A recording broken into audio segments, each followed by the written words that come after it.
Welcome to Thinking with the Stars. I'm your host, Soul Cancer. Today we're going to be talking about interviews that Jeffrey Mishlev conducted when Venus was in a hard aspect with the nodes.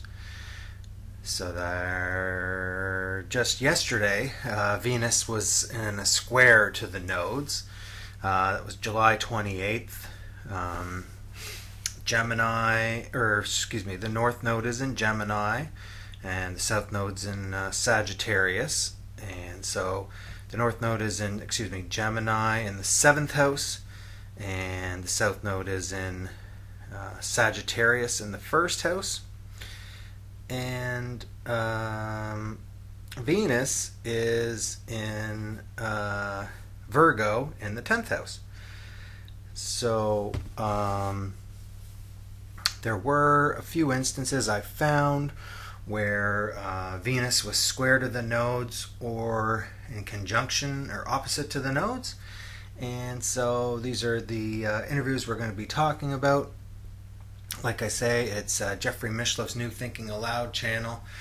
On February 12th of 2020, the Venus was square to the South Node. So the South Node was in Capricorn in the 2nd house. The North Node was in Cancer in the 8th house. And Venus was in Aries in the 5th house. And the interview was with Lyn Buchanan. And they were talking about, it was called an open conversation with Lyn Buchanan. But what they were talking about mostly was Lyn Buchanan's controlled remote viewing class.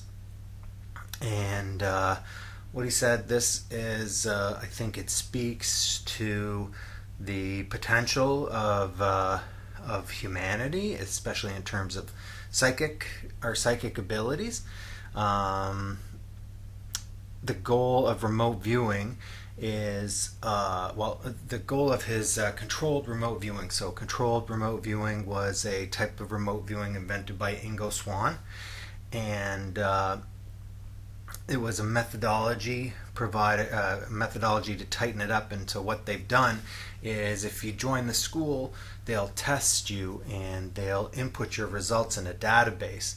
And when there's a serious question that they want to find an answer to using remote viewing, they'll be able to pick on somebody, they'll be able to select a few different people from a group, and the people in the group have different specialties.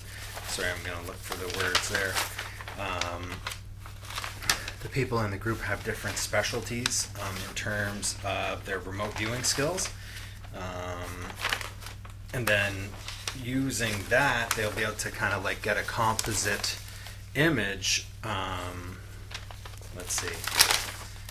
They'll be able to get a composite image of, so here's what he said. He said, some are great at colors, some are great at shapes, some are great at relationships.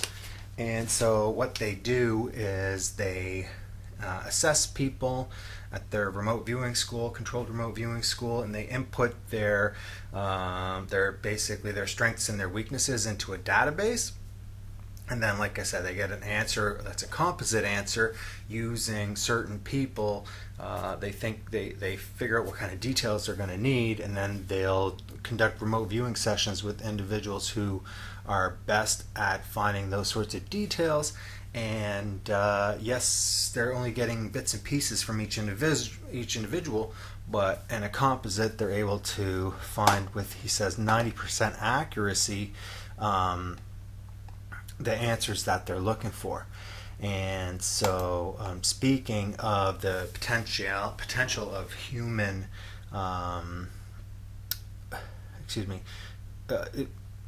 potential of human psychic abilities is limitless. Looking at this, if we can learn how to, first working in harmony with technology like the database, and as well forming functional teams with some leadership that's not getting in the way. So what he says is that our range of psychic abilities go goes through time and space. And we can see across the universe just as easily as looking across the room. And so we really need to tap into this potential. On the same day, Jeffrey had an interview with John Brandenberg, and this was where they were talking about how there had been an ancient civilization on Mars, a civilization on Mars 250 million years ago.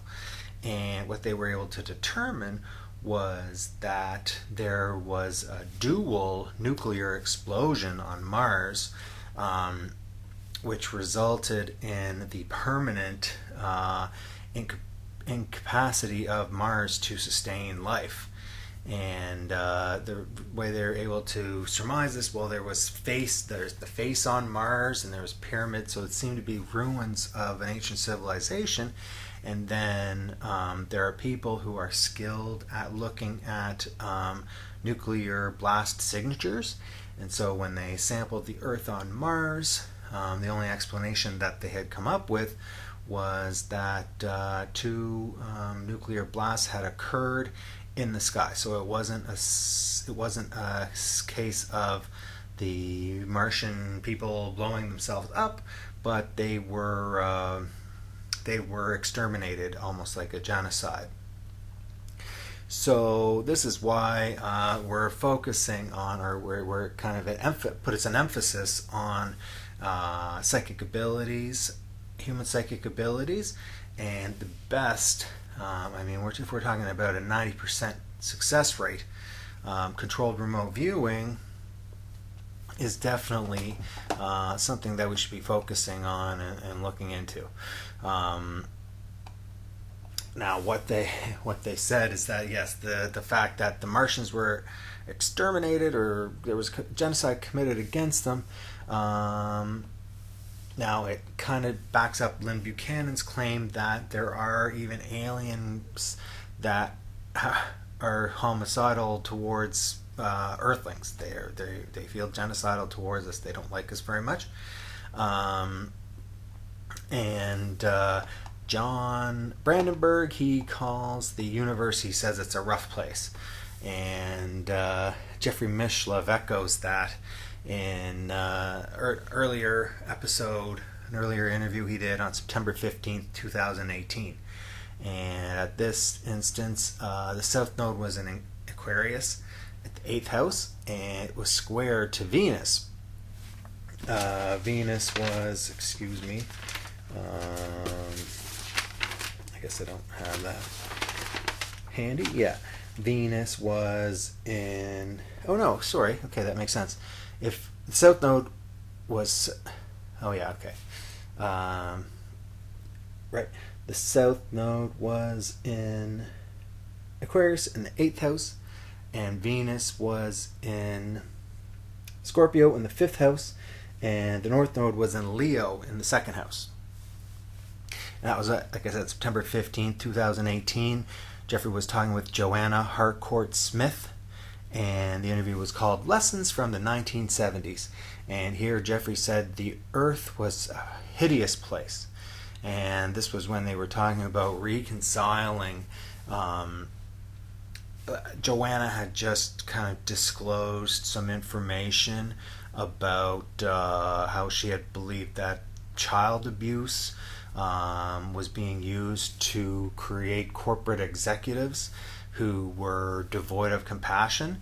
And so without compassion, they could focus on making money, and that this was, and so that's when Jeffrey stated that yes, the world is in fact the world is quite a hideous place sometimes.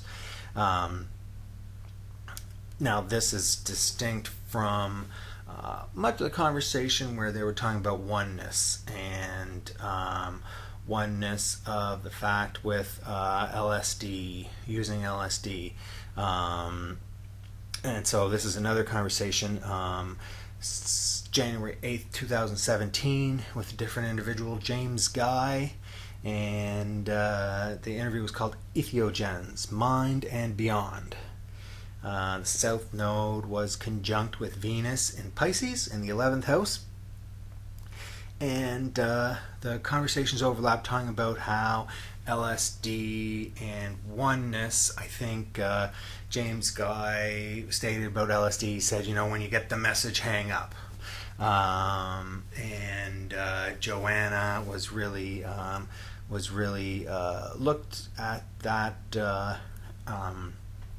Well, actually, we're gonna get into here. This is kind of where we can get into shamanism, okay?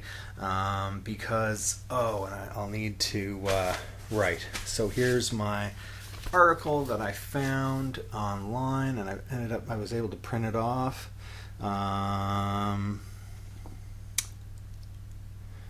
It's if we see here, from the International Journal of Transpersonal Studies, 31-2, and it's from 2013.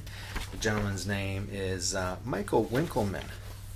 And he was talking about, the article is called Shamanism and Cross-Cultural Perspective. So it's important to look at shamanism in a cross-cultural perspective so that you can avoid kind of the criticisms of saying that shamanism in popular culture today, like if I were to start talking about shamanism, if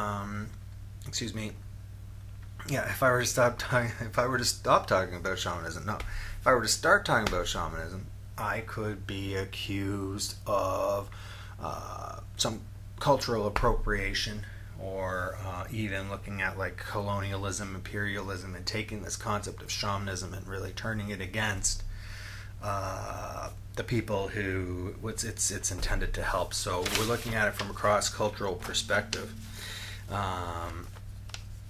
He says here on page 48, Michael Winkelmann from Tempe, Arizona, retired. The seminal and classic work of Medicea Eliade, Shamanism, Archaic Techniques of Ecstasy. And this was published 1951 and 1964. And in that, I had a chance to read that really briefly. I just went over the preface of it, really, and I just found something. So we're talking about how the 1970s and LSD and oneness, and there they were talking about the dialectic symmetry in the sacred and the profane. And so I kind of thought it was funny, fitting, say, yes, the 1970s or 1960s, the hippie movement was about kind of a synergy of the sacred and the profane. And, but I mean, looking back, and there's a great, there's a great YouTube video out there of the types of videos that they used to show kids in the 1950s in school. And, there are things like, never question authority, always do as you're told. These are the sort of messages that we would look at now and say, okay, we're concerned about cultural appropriation and imperialism, when in the 50s we were more concerned about training. It seems like the powers that be were more concerned about training the citizens, training the middle class people to behave and not to cause any trouble and not to have a rebellion. So, do what you will with that information. I mean, but like I said, I think that's kind of my rejoiner into shamanism, which I'm going to be talking about for the rest of the interview. Also, in this article, Michael Winkelmann, he makes a distinction between, I think, what I'm going to be calling traditional shamanism. I believe he just calls it shamanism. But I'm calling it traditional shamanism in contrast with what he calls the shamanistic healing. So There's traditional shamanism, there's shamanistic healing, and if you know me, I'm fond of these kind of interesting ways of looking at things. Okay, anyway, I'll stick to what we're talking about here. So,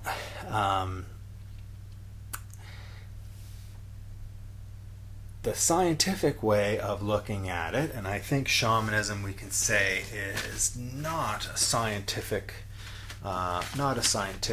practice. I think it's looked down on, by, say, like the medical professionals, or they consider it quackery, which is fine. But we wanted to say that knowledge of so we've been coming in consciousness studies. We've been seeing, when we have intracellular excitement, this is going back to Stuart Hameroff and his Or theory of consciousness. So when there's excitement inside the cell, consciousness is not just a kind of an on and an off. You're either awake or you're asleep. Can be, even when I'm awake, there could be higher levels of being awake, and that's intracellular movement where the cytoplasm in the cells of the brain are turning quickly. Then we're going to be feeling quite awake, ultra awake, hyper awake, right? And or just hyper. So this is part of consciousness studies as well. Stuart Hameroff has posited, and I think it makes sense in quantum physics terms, quantum physical terms, that there's what's known as proto-consciousness that exists outside of living beings in empty space. That's really the only way we can explain, like we had said earlier, that we have the capacity to see across the universe. That was according to Lyn Buchanan. We can see across the universe as easily as we can look across the room. And the medium through which we're able to see is this proto-consciousness, according to Stuart Hameroff. I don't know if he makes that leap in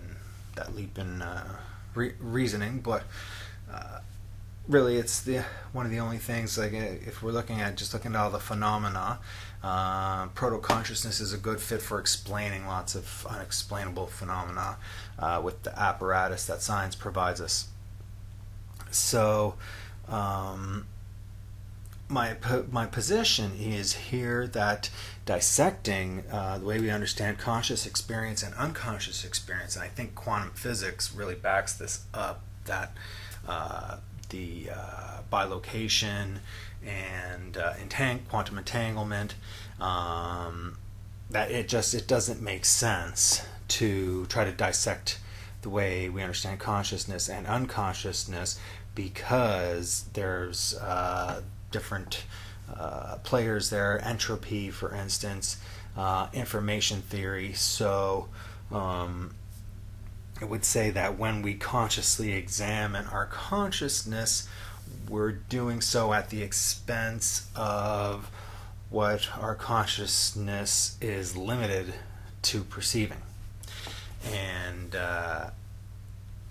so there's no real clean way to do it. There's something missing, and this is something missing, like something fundamental missing. So Michael Winkelmann, he's also talking about shamanism in general, and he says that the shaman is a nomad who and so this not very good for cancers, if cancers want to be shaman, because cancers are crabs and they like to be in their shell. But for the purpose of psychic journeying, I think the shaman has to be free from mentally bound to living in any domicile. So that helps being nomadic, and as well, Michael Winkelmann says that having political affiliations, especially on a federal level, And even at a provincial level, I think if you're involved in grassroots community politics, that's a little bit different. But on this big scale, like having party affiliations, that's also working against this practice of, or this working against shamanic practitioners to have some kind of political affiliation, because they're working at other purposes. They're working at alternative purposes. So on September 13th, 2017, the North Node was in conjunction with Venus and Leo in the third house.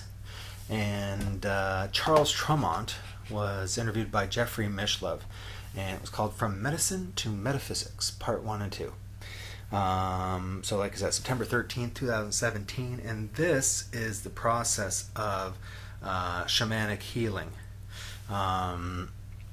where the patient projects their circumstances onto a cultural symbol. So the way I'm thinking of this, as Michael Winkelmann described it, is, say I'm watching the gymnastics on the Olympics, and I'm at the edge of my seat, because it means more to me, like those 5 rings mean more to me than just watching a sporting event and seeing if some stranger doesn't step out of bounds, or whatever the case may be. The drama that's unfolding there, according to Michael Winkelmann, this drama unfolding, it permits the transformation of emotions. And I'm just going to read it. It's unconscious, culturally programmed, psychological, emotional, and physiological structures produce healing responses. And these healing responses, according to Michael Winkelmann, they counteract anxiety, ethical community, they promote ethical community support, they provide social reference groups that meet the needs for belonging and binding with others. They provide mechanisms for addressing psychological and emotional problems. And this is the sort of shamanistic healing that Charles Tramont is talking about. And I mean, again, and here, this I want to say that I don't want, my last episode was about Pierre Grimes and the Philosopher King and the dialectic, and that would be something that I would urge anyone watching to go back, not that anyone ever's watching, to go to New Thinking Aloud and watch those episodes with Pierre Grimes where he's talking about the dialectic. And personally, I made test questions about the dialectic and the process of becoming the Philosopher King, and I committed it to memory because I found it was so powerful and great and what I wanted to do. And I think Charles Tramont is maybe another one of those which come along very rarely, and they're really transformational things that, yes, I want to commit this to memory, this process of shamanic healing. So, and I'm just going to read my notes here quickly on the interview. Patients of shamanic healers were simultaneously threatened and confronted by the ultimate form of reality. Warrior angels of light surrounded and protected. The rescue spirits of light encapsulated the controlling dark forces and powerful dark forces and tightened them down so that they were immobilized. The archangels released and relocated dark forces and powerful dark forces. The earthbound spirits were encouraged to go into the light, and fragmented individuals followed a silver thread that led to their lost emotional selves. The gift of light was accepted. Love and security was exchanged for lightheartedness. And he encourages that after the process, we go through a sealing light meditation where we imagine a spark of God light exploding and enveloping our self-image. And he also advocated saying a prayer that would stave off foreign interests. Now, the whole process of going through the shamanic healing, this is so that I'm like come into my original self before all these pieces of me were taken away and replaced with what other people wanted from me. And here he says that once that's happening, we're no longer going to feel as though we've been victimized, and we're no longer going to be living in other people's reality. We're going to be creating our own reality. And the question is this reality that we're creating, is it the best reality possible? How are we going to know? And it brings to mind the myth of the Philosopher's Stone. So according to Serena Roney Dougal, and I spoke about an interview with her in my video titled Work Around Polarizing Issues, and I'm going to link that at the end of my video, a link to that Work Around Polarizing Issues video I did. But she was telling the story about how in Tibet they groom the future generations for the purpose of bringing up the reincarnated version of the Buddhist master. And that's the whole process of the Philosopher's Stone, wanting to live forever and being immortal. But Charles Tramont, he counters this. He states that the difference between, and I mean this is our spirit guide that's going to be responsible for basically, the spirit guide, I guess, saves face for all the different lives that we've lived, according to Charles Tramont. He states that the difference between the realities of individuals was explained. So, right, that's part of the dialectic. So how do we account for the difference between individual realities? So we've all kind of come into our own, we're creating our own reality, but if my brother's creating his own reality, then which reality is superior? How are they different? How do we account for the difference? We know they're not the same. And what Charles Tramont states is that we chose our lifetimes to learn lessons that eventually will help us rejoin with the creator of everything. So that brings to a close my discussion. Thanks very much for watching. I greatly appreciate it, and have a good day.